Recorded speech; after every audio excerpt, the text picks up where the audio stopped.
Chek hozir bera olasizmi o'g'il? Nima? Chek. Ushbu videoni ko'rib turibsiz. Yandex haydovchisi va mijoz o'rtasida kelishmovchilik yuzaga kelgan. Sababi mana shu QR kod chekni talab qilgan mijoz Yandex haydovchisi taqdim qilib bera olmagan. Men sizga mana shunaqa kelishmovchilik yuzaga kelmasligi uchun qanday chekni taqdim qilishligini o'rgataman. Birinchi o'rinda, hurmatli haydovchi, siz mijozga omaq suvlarini berib, ana shu suvni ichib, o'zingizga kelib oling, men sizga QR kod chekni taqdim qilaman deysiz va buyurtmani yakunlaysiz va telefonlarini olasiz, mijoz telefonlarini Yandex Go ilovasiga kirib berasiz, ko'rsatasiz. Bu yerda 3 ta cheklovli joyini bosganingizdan keyin buyurtmalar degan joy bo'ladi. Mijozga tushuntirasiz. Buyurtmalaringiz ichida mana meniki ham bor deysiz. 30 daqiqadan so'ng sizga Yandex tomonidan QR kodli chek taqdim qilinadi deb tushuntirasiz. Ana o'sha vaqtda ko'rsatib mana ko'rib turibsiz.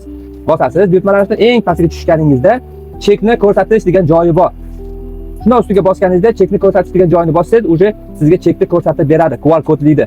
Ana o'sha paytida mijoz bemalol Soliq.uz programmasi orqali chekni urib olishi mumkin. Nima sababdan mijoz so'ragan? Ko'p davlat tashkilotlari komandirovkaga yuborayotgan xodimlaridan nima xarajat qilgan bo'lsang, barcha cheklarni bersang, senga xarajatingni qoplab beraman deb ularni komandirovkaga yuboradi. Shuning uchun mijoz haydovchidan chek talab qilgan. Mana shunaqa holatga tushmasligingiz uchun albatta mana shu videoni tanishlaringizga va ushbu videoni oxirigacha ko'rib, o'rganib oling. Bundan qiziq ma'lumotlarni qo'yib boraman. Podpiska, like bosib eslatishmasin.